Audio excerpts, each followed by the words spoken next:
Welcome back to the IBFP. Here's your host, Boxing New.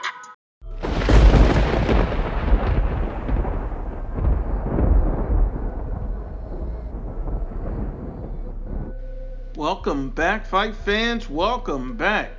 Fanboys, be advised, this video contains the absolute truth, may cause hurt feelings, and the need to thumbs down the video. Look, let's just be real about it. Anthony Joshua is currently the only great heavyweight we have today.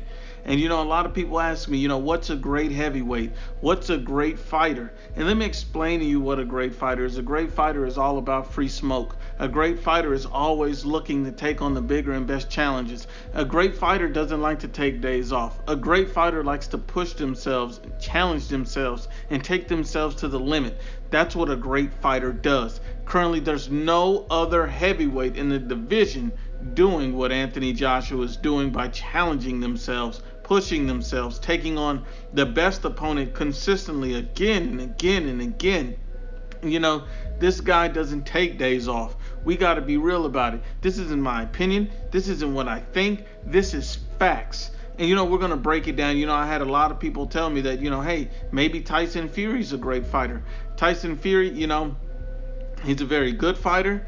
He's an accomplished fighter. I respect Tyson Fury, and I think he gives any heavyweight, including Anthony Joshua, absolute problems in the fight. Tyson Fury must be respected, and I like Tyson Fury. I even picked Tyson Fury for his first two fights against Deontay Wilder. I thought he would win both, and in my opinion, he did. And in the trilogy, I'm going to pick Tyson Fury again. I just believe he's the superior fighter to Deontay Wilder. Now, this is why Tyson Fury is not great. Greatness can only be achieved when you're willing to go the extra mile. Tyson Fury, he turned down an offer to face Anthony Joshua over a year ago. Over a year ago, he had an opportunity to become a unified heavyweight champion against Anthony Joshua. Great fighters don't turn down that type of opportunity.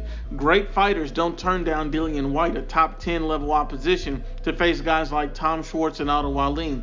Great fighters don't turn down opportunities at these type of fighters to refuse to rematch of Vladimir Klitschko. Great fighters don't turn down great opportunities. We got to be real about it. Deontay Wilder, a lot of people are going to say maybe he's a great fighter. Well, first of all, his resume is garbage truck juice. Aside from that, Deontay Wilder has openly turned down a $100 million offer to face Anthony Joshua, over $100 million.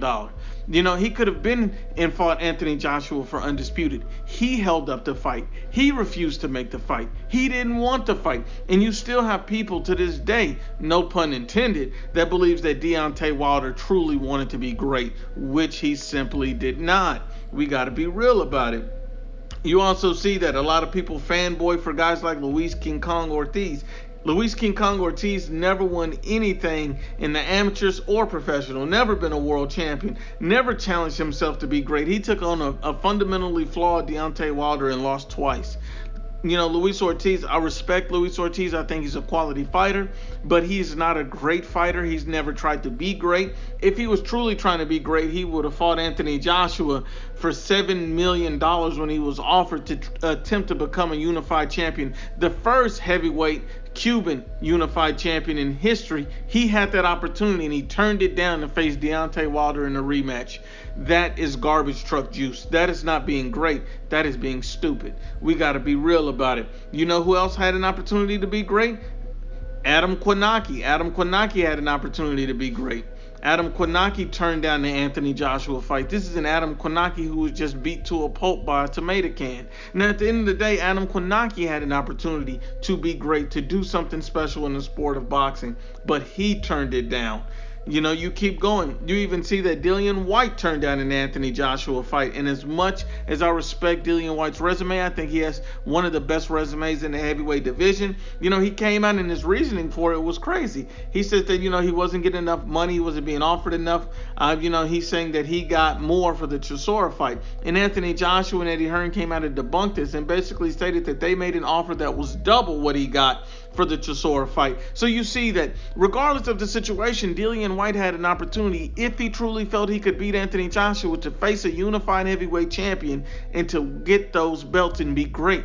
These guys simply don't want to be great. You see a guy like Andy Ruiz Jr. He attempted for greatness in the first fight, but now it seems like it was just a payday. And let me explain why.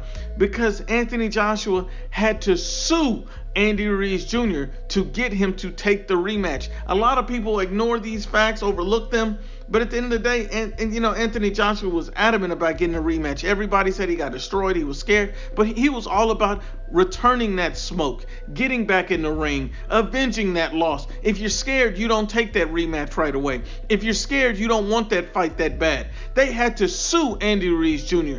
And what happened? Andy Ruiz Jr. got dominated in the rematch. We got to be real about it. Anthony Joshua is the only great heavyweight today. He's inspiring fear in all of these heavyweights. Look at Deontay Wilder.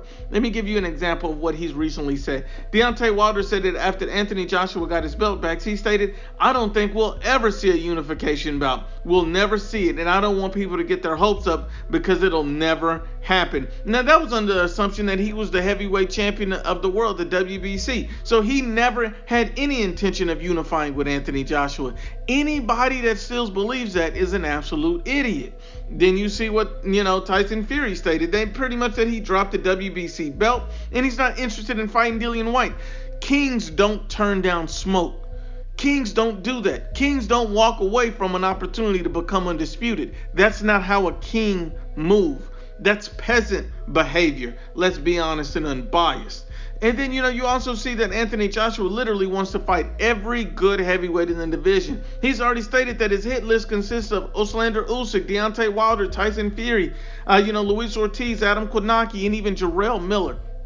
Now, I'll put it like this, and this is the same Jarrell Miller that shot up the whole CVS into his veins to avoid a fight with Anthony Joshua. He knew he was being VADA tested, knew he would get caught, and he put the entire CVS pharmacy into his veins so he didn't have to get that work. We got to be real about what's going on. Anthony Joshua been saying he wants to fight Oslander Usyk, been saying he wanted to fight Deontay Wilder, been saying he wanted to fight Tyson Fury and Luis Ortiz, Adam Kownacki, and Jarrell Miller. He's been wanting all these guys because these guys have been hesitant or reluctant to fight him.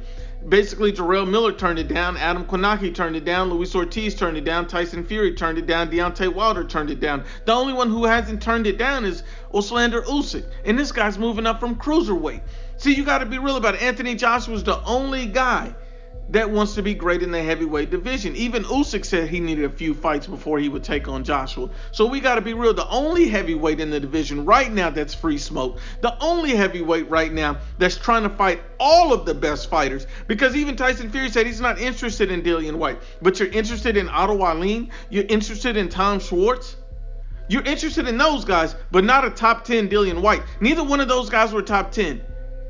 But it doesn't make sense to me. You were willing to drop your belt to avoid Dillian Whyte. That's not what kings do. That's not a great fighter. Anthony Joshua does not move like that. And whether you love him or hate him, no matter what you feel about the guy is willing to step in the ring and get the smoke. He's willing to step in the ring and fight the best. The guy has the best resume in the heavyweight division. He is the only great heavyweight right now. Dillian Whyte's a good heavyweight. Tyson Fury's a good heavyweight. But these guys are not great. These guys are not taking on his level of opposition, fight in and fight out. And Dillian Whyte has the second best resume in the heavyweight division. We got to be honest and unbiased. Anthony Joshua is the king of the heavyweight division, the best resume, facing the best guy again and again. And he's literally free smoke with anybody who wants it, can get it. Let's just be real. Once again, unbiased as always, it's the IBFP.